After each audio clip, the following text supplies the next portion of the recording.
তা আমরা যারা আদর্শ প্রচার করি, কায়েম করতে চাই, গ্যারান্টি আমরা দিতে পারি, ওয়া ইন্নাকা লাআলা খুলুকিন আযীম। এমন মহান চরিত্র আল্লাহ তাকে দিয়েছে, কিয়ামত পর্যন্ত কোল কিনারা করে পাবেন না যে কি আদর্শ তার ভেতরে আল্লাহ দিয়েছে। আযীম শব্দ আল্লাহ কাউকে দেয়নি, মুহাম্মদ রাসূলুল্লাহকে দিয়েছে। আর এক জায়গায় দিয়েছেন আল কোরআন আল আযীম। হয়তো কিছুক্ষণ আগে সূরা হিজরের 87 নম্বর আয়াত পড়লাম। কোরআনকে আল্লাহ আযীম বলেছেন, আর মুহাম্মদ রাসূলুল্লাহর আদর্শকে আল্লাহ আযীম বলেছেন। সুবহানাল্লাহ বলতে পারেন নাই? এজন্যই চাপাবাজি গলাবাজি বাদ দেন। আমরা চাপাবাজি করছি, গলাবাজি করছি, আমাদের একটা আদর্শ আছে। আর আপনারা যারা এগুলো করেন, একটারও কোনো আদর্শ নেই। আপনার যা ভালো লাগে করতে পারেন। আপনার রাগ হবে আমি জানি, আপনার রাগ দেখার জন্য আমি আসি না, আমি সঠিকটা তুলে ধরলাম। যারা এই কথাগুলো আমাদের উপরে দোষ চাপিয়ে দিতে চান, উল্টাপাল্টা, পেছনের দিকে আর যেতে চাই না। এখন আমরা এই দেশকে সামনের দিকে নিয়ে যেতে চাই। 4 নাম্বারটাও আপনারা চেষ্টা করেন না, কিন্তু আমরা চেষ্টা করছি। আমরা চাই নিজে শুধু মানব না, মানুষ যেন মানতে পারে সেই ব্যবস্থা করে দিতে চাই। কামা কুনতা তুরাত্তিলু ফিদ দুনিয়া, এইভাবে করে আমরা যেহেতু পড়ছি, কিয়ামতের দিন আমরা এই হক আদায় করে পড়তে পারবো। অরাত্তিল অরতাকি, পড়বো আর উপরে উঠতে থাকবো। কোরআন প্রচারের দায়িত্ব যেমন আমার, যেই লোকটা 5টা টাকা দিচ্ছে তারও দায়িত্ব এটা। সে হয়তো সরাসরি ভাবে আসতে পারে না, টাকা দিয়ে সাহায্য করে, এই কথা বলেন না কেন? আর আপনি এটাকে আপনার মতো সাদাবাজি হিসাবে চালিয়ে দিচ্ছেন। কোথায় সাদা কোরআনের জন্য দান করা, আর কোথায় সাদাবাজি করা? আকাশ আর পাতালের চাইতেও বেশি ফারাক না? নিজেদের অপরাধগুলো ঢাকতে তারা এই উল্টাপাল্টা কথা সামনে নিয়ে আসি। মানুষ এখন আর পাগল নেই, কারণ এটা তো আর আগস্টের 5 তারিখের আগে না, এখন অক্টোবরের 9 তারিখ চলছে। হ্যাঁ কথা বলেন। 54 বছরে বহু কিছু খাওয়িয়েছেন, এখন আর খাওয়াতে পারবেন না, কারণ এখন শুধু মানুষ না, এখন আমরা আল্লাহর খলিফা। এই খেলাফতের শর্ত কি, খলিফা হতে হলে কি কি করা লাগবে, ওই কথাগুলো আজকে শুনে যাবেন তো নাকি? কোরআন দিয়ে বলবো আমি ইনশাআল্লাহ। কিয়ামতের দিনে সাহেবে কোরআন যারা, নবীজি বলেন, আল্লাহ নিজে বলবেন ইকরা, পড়ো, আর তাকি, উপরে ওঠো, অরাত্তিল, কিভাবে পড়বা? তার তিলের সাথে পড়ো। কামা কুনতা তুরাত্তিলু ফিদ দুনিয়া, যেভাবে দুনিয়ায় পড়তে। চাপাই বাসে এটা রেকর্ড হচ্ছে, সারা বাংলাদেশের মানুষকে আমি জানাতে চাই, কোরআনে কারিম যদি কিয়ামতের দিন পড়ে পড়ে উপরে উঠতে চান, তার মানে 6666টা আয়াত আমরা অনেকেই জানি, এটা প্রসিদ্ধ। 6236টা আয়াত, এটা বিশুদ্ধ। যেটাই ধরেন সেটাই ঠিক আছে। কিয়ামতের দিন যদি এততলা বিল্ডিং এর উপরে থাকতে চান, আপনি দুনিয়াতে কোরআন পড়বেন ওইভাবে। কিভাবে? আল্লাহর নবী দিয়েছেন রত্তিল। কোরআনে আপনি 3টা শব্দ পাবেন কোরআন পড়ার ব্যাপারে, করা, অরতালা আর তালাওয়া। 3টা শব্দের ব্যাখ্যা করতে গিয়ে আমি পেয়েছি 4টা অর্থ। কোন মানুষ যদি কোরআন পড়তে চায়, সে যেন শুদ্ধ করে পড়ে তার দিলের সাথে। ওয়ারাত্তিলিল কোরআনা তারতিলা। আমি আশা করবো আজকে থেকে সিদ্ধান্ত নিয়ে যাবেন, এই রমজান আসার আগে আপনি তার দিলের সাথে শুদ্ধ করে কোরআন পড়া শিখবেন। এই দাবি আমি করতে পারি কিনা বলেন তো? যারা যারা পারেন না তারা হাত তোলেন। লিল্লাহে তাকবীর। ও বাকি তো সবাই পারে, আলহামদুলিল্লাহ। চাঁপাইনবাবগঞ্জ এটা মুসলমানদের, আমার মনে হয় এটা আতুর ঘর। বাংলাদেশে আমরা যে সমস্ত জেলাকে মুসলমানদের ঘর বাড়ি বলে মনে করি, তার ভেতরে সাতক্ষীরা, চাঁপাইনবাবগঞ্জ, চট্টগ্রাম। চাঁপাইনবাবগঞ্জ 2 নম্বরে আছেন আপনারা। অত্যাচার, জুলুম, নির্যাতন সহ্য করেছেন সাতক্ষীরার পরে আপনারা। ইতিহাস হয়ে থাকবে ইনশাআল্লাহ। তাহলে এই দাবি আপনারা আশা করছি রমজান আসার আগে পূরণ করবেন। 2 নম্বরে, কোরআনে কারিম শুধু পড়লে হবে না, তার তিলের সাথে পড়ার 4টা যে শর্ত বলছে, এটা আমি বানিয়ে বলছি না, ইবনে মাসউদ থেকে বর্ণিত। নবীজি জানিয়েছেন কোরআনে কারিমকে কেউ যদি হক আদায় করে পড়তে চায়, আল্লাযীনা আতাইনাহুমুল কিতাবা ইয়াতলুনাহু হাক্কা তিলাওয়াতি। সূরা বাকারার 221 নম্বর আয়াতের প্রথম অংশে আছে, আমি এই কোরআন যাদেরকে দিয়েছি তারা এর হক আদায় করে তেলাওয়াত করে। উলাইকা ইউমিনুনা বিহি, এরা আমার কোরআনে বিশ্বাসী। আমা ইয়াকফুর বিহি ফাউলাইকা হুমুল খাসিরুন। এখানে হক আদায় করে যদি কেউ না পড়ে কোরআন, আল্লাহ বলেন তারা কোরআন বিশ্বাস করে না, এই মানুষগুলো ক্ষতিগ্রস্ত। বলেন নাউজুবিল্লাহ। এ পর্যন্ত আমার মনে হয় আপনি আয়াত শোনার পরে কিছু বোঝেননি, এবার বুঝবেন। এদিকে তাকান, আল্লাহ যে হাক্কা তিলাওয়াতি দিয়েছেন, হক আদায় করে তেলাওয়াত। আমি হক আদায় করে তেলাওয়াতের ব্যাখ্যা যতগুলো তাফসির মিলিয়েছি, ফি জিলালিল কোরআনে আমার কাছে সবচাইতে বেশি পারফেক্ট মনে হয়েছে। সাইয়্যিদ কুতুব রহমতুল্লাহ আলাইহি তিনি বলেন, কেউ যদি কোরআন হক আদায় করে পড়তে চায়, সে যেন তেলাওয়াত করে থেমে থেমে শুদ্ধ করে স্পষ্টভাবে, যেটা আমি আপনাদের আহ্বান জানালাম। 2 নম্বরে শুধু পড়লে হবে না, এটাকে আপনাকে বোঝার চেষ্টা করা লাগবে। কি কথা বুঝতেছেন? আপনি দেখবেন সূরা হিজরের 87 নম্বর আয়াতটা একটু বাড়ি দে, ওয়ালাকাদ আতাইনাকা সাবআম মিনাল মাসানি ওয়াল কুরআনাল আযীম। বলেন আল্লাহু আকবার। আল্লাহ বলেন, অবশ্যই আমি হে নবী আপনার কাছে 7টা আয়াত বিশিষ্ট একটা কোরআন দিয়েছি। এটা পূর্ণ পাঠ করা লাগে। এই যে বারবার আপনাকে কোরআন পাঠ করা লাগে কেন জানেন? এ মহান কোরআনকে, এই 7 আয়াত বিশিষ্ট সূরাকে আমরা সূরা ফাতিহা বলে ডাকি। কেন বারবার এটা পড়া লাগে? দিন রাত 24 ঘন্টায় শুধু ফরজ নামাজও কেউ যদি পড়ে 17 রাকাত, কয় রাকাত? এই 17 রাকাত নামাজের প্রতি রাকাতে এই সূরা ফাতিহা কিন্তু একবার করে পড়া লাগে। কি কথা বলেন না কেন?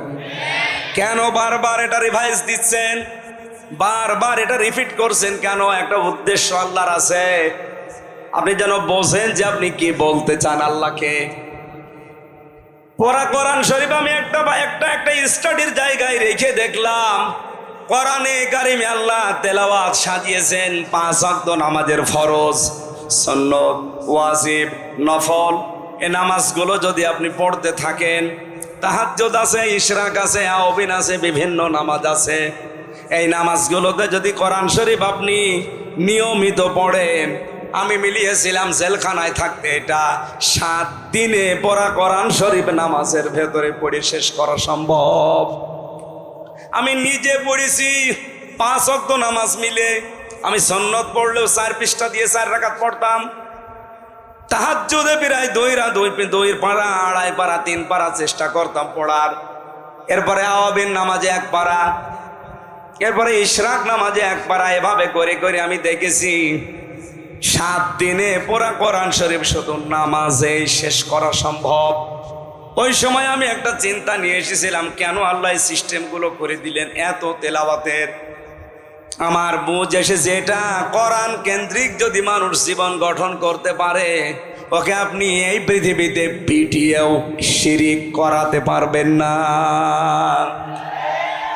এটা আমি বুঝে ফেলেছি ওই সময়। আপনি দেখবেন, এই জন্য নামাজের ভেতরে পড়বেন, একটু বোঝার চেষ্টা করবেন যে কি পড়ছেন। নামাজে যাওয়ার আগে 2-5 মিনিট অন্তত বাংলা অর্থটা, শাব্দিক অর্থগুলো একটু দেখে যাবেন। নামাজে তেলাওয়াত করলে আপনার মন বসে যাবে।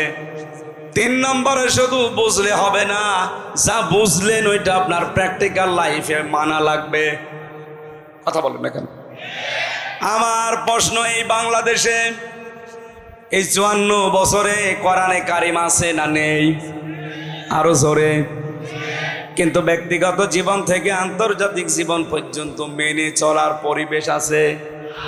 এমন এমন অফিস এই দেশে আছে সরকারি, যেখানে চেষ্টা করলেও হালালকে হালাল জানে মানা যায় না, হারামকে হারাম জেনে মানা যায় না। এরকম অফিস নেই দেশে? চলেন আপনাকে দেখাবো আমি। 3টা বছর আমি নিজে প্র্যাকটিক্যাল রেখেছি। আদালতের ইট পর্যন্ত টাকা চাই।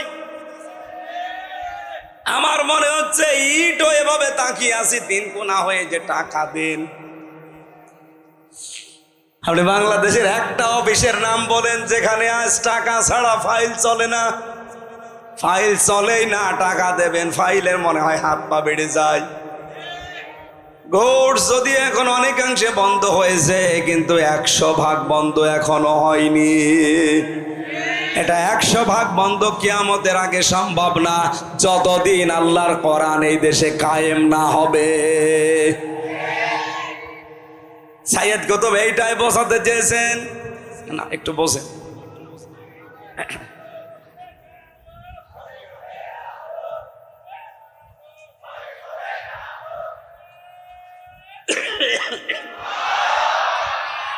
তাকবীরই যদি দেবেন, আপনার মতো মরা মানুষ তাকবীর দেওয়ার দরকার আছে? তাকবীর দেওয়ার দরকার ছিল একটা যুবক মানুষের, বুড়ো মানুষ। একটা যুবক মানুষ, ওটা তো শিবিরে ছেলে পেলে নেই। ওই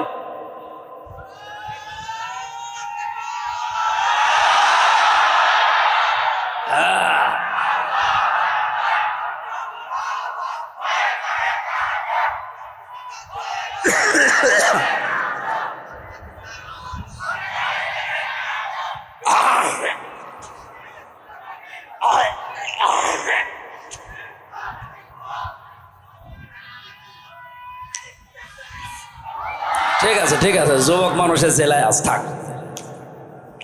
তাহলে 3 নাম্বার শর্ত বলছিলাম আপনাকে, এটা মানতে হবে। আর মানার জন্য আমরা এবার চেষ্টা চালাচ্ছি পরিবেশ তৈরি করার। কথা বলছে না কেন? চাঁপাইনবাবগঞ্জের এই 11 নম্বর ওয়ার্ড থেকে শুরু করে সংসদ পর্যন্ত এমন ভাবে এবার কোরআন দিয়ে আমরা সাজাতে চাই যেন কোরআনে 11 নম্বর ওয়ার্ড থেকে সংসদ পর্যন্ত মানা যায়। আপনি তো ডিস্টার্ব হয়ে যাবে, তাড়াতাড়ি।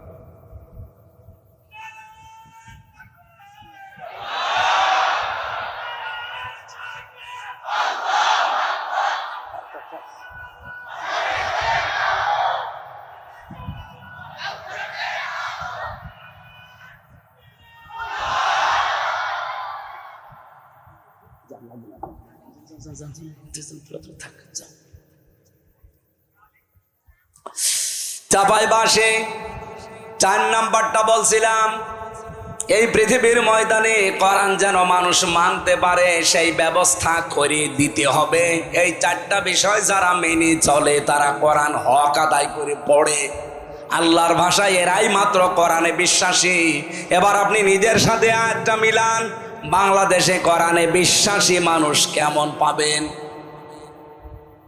আজ কত মানুষ কোরআনের রেফারেন্স দেয় সংসদে দাঁড়িয়ে, অথচ এই 4টার একটাও মানে না।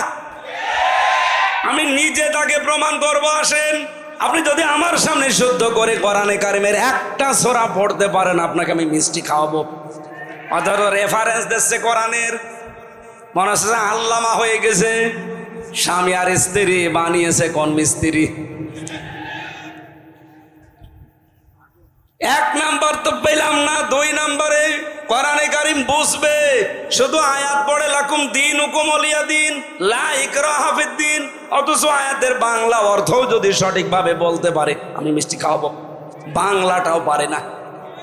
একটা আয়াতের কমপক্ষে আমি 33টা করে অর্থ পেয়েছি, আমার এই মোবাইলে আছে। কয়টা বলতে পারবেন আপনি? লা ইকরাহা ফিদ্দিন, দিনের ব্যাপারে বাড়াবাড়ি নেই। লাকুম দীনুকুম ওয়ালিয়া দিন, তোমার ধর্ম তোমার, আমার ধর্ম আমার। এটা কি বুঝেছেন আপনি? 33টা অর্থ করা লাগবে এক একটা আয়াতের। আপনি আন্দাজে একটা আয়াত পড়ে বাংলা অর্থ জানা নেই, আগা নেই, মাথা নেই বলে দিলেন। কোন আয়াত থেকে রেফারেন্স দিতে হলে কমপক্ষে উসুলে তাফসিরের মূল নীতি হচ্ছে তার আগের আয়াত পরের আয়াতের সাথে সম্পর্ক আগে বলা লাগে। যারা আলেম আছে জিজ্ঞাসা করেন তো, উসুলে তাফসিরের মূল নীতি 15টা, এর 9 নাম্বার নীতি হচ্ছে আগের আয়াত পরের আয়াতের সাথে রিলেটেড কি আছে এটা আপনাকে আগে জানা লাগবে। আপনি কোন কারণে লাকুম দীনুকুম ওয়ালিয়া দিন ফতোয়া দিতে যান? এদেশে বহু মানুষ এই ফতোয়া দিতে গিয়ে ধরা খেয়েছে। হাসিনাও একবার বলেছিল লাকুম দিন হুকুম অলিয়া দিন, রাহুল বুখারী। এটা বলে না, আয়াত পড়ছে কোরআনের, দলিল দিচ্ছে বুখারীর। 3 নাম্বারটাও নেই, আপনি মেনেও চলেন না। আপনার 3.5 হাত বডির ভেতরে ইসলাম নেই। কথা বলেন না কেন? আপনি তাকান, তার 3.5 হাত বডির ভেতরে ইসলাম আছে, তার পরিবারে ইসলাম আছে, তার স্ত্রী দেখলে শয়তান পর্যন্ত লজ্জা পায়। একটা বউ হইল, বউ দেশে মানুষের নেই। চাঁপাই নবাবগঞ্জের জন্য বদনাম একটা, কি বউ গো, আমি নিচে নামলাম না। আবার তারা ভুল ধরে জামাত ইসলামী বাংলাদেশের আদর্শ নিয়ে। আপনার তো আদর্শই নেই। জামাত ইসলামী বাংলাদেশের যে আদর্শ আছে, এই জন্যই তারা টিকে আছে। আপনার তো আদর্শই নেই। আপনি কি নিয়ে মানে যে তর্ক বিতর্ক করেন, কি নিয়ে করেন? আপনার আদর্শ আছে বলেন তো, আপনি কি আদর্শের উপরে আছে? আপনার আদর্শ চাঁদাবাজি করে, একটা আদর্শ হইল। আপনার আদর্শ পাথর দিয়ে মানুষ হত্যা করা, একটা আদর্শ হইল। যারা এইভাবে চাপাবাজি করে গলাবাজি করে চালিয়ে চলে যাচ্ছেন, আমি বাংলায় বলছি, আপনার কাছে কোনো আদর্শ নেই। কারণ আপনি যার আদর্শ মানেন সেই লোকটাও সঠিক না। এই পৃথিবীতে আমরা যার আদর্শ মানি তিনি সঠিক। মুহাম্মাদুর রাসূলুল্লাহ, তিনি সঠিক ছিলেন, তাকে আল্লাহ নিজে পরিচালিত করত। তাছাড়া বাংলাদেশে আর যাদের আদর্শ আপনারা কেউ মেনে চলে, আবার বুক ফুলিয়ে বলেন আমি অমকের সৈনিক, আপনারও নেতাই তো ঠিক নেই। তার যে 70 বছরের জীবন, এই গ্যারান্টি কেউ দিতে পারবে যে জীবনে কোনোদিন জেনা করিনি, কোনোদিন জীবনে একটা মিথ্যা কথা বলিনি? কথা বলেন না কেন? কিয়ামত পর্যন্ত কোল কিনারা করে পাবেন না যে কি আদর্শ তার ভেতরে আল্লাহ দিয়েছে। আজিম শব্দ আল্লাহ কাউকে দেয়নি, মুহাম্মদ রাসূলুল্লাহকে দিয়েছে। আর এক জায়গায় দিয়েছেন আল কোরআন আল আজিম। হয়তো কিছুক্ষণ আগে সূরা হিজরের 87 নম্বর আয়াত পড়লাম। কোরআনকে আল্লাহ আজিম বলেছেন, আর মুহাম্মদ রাসূলুল্লাহর আদর্শকে আল্লাহ আজিম বলেছেন। সুবহানাল্লাহ বলতে পারেন নাই? এজন্যই চাপাবাজি গলাবাজি বাদ দেন। আমরা চাপাবাজি করছি, গলাবাজি করছি, আমাদের একটা আদর্শ আছে। আর আপনারা যারা এগুলো করেন, একটারও কোনো আদর্শ নেই। আপনার যা ভালো লাগে করতে পারেন। আপনার রাগ হবে আমি জানি, আপনার রাগ দেখার জন্য আমি আসি না, আমি সঠিকটা তুলে ধরলাম। যারা এই কথাগুলো আমাদের উপরে দোষ চাপিয়ে দিতে চান, উল্টা পাল্টা, পেছনের দিকে আর যেতে চাই না। এখন আমরা এই দেশকে সামনের দিকে নিয়ে যেতে চাই। 4 নাম্বারটাও আপনারা চেষ্টা করেন না, কিন্তু আমরা চেষ্টা করছি। আমরা চাই নিজে শুধু মানব না, মানুষ যেন মানতে পারে সেই ব্যবস্থা করে দিতে চাই। কামা কুনতা তুরাত্তিলু ফিদ দুনিয়া, এইভাবে করে আমরা যেহেতু পড়ছি, কিয়ামতের দিন আমরা এই হক আদায় করে পড়তে পারবো। অরাত্তিল অরতাকি, পড়বো আর উপরে উঠতে থাকবো।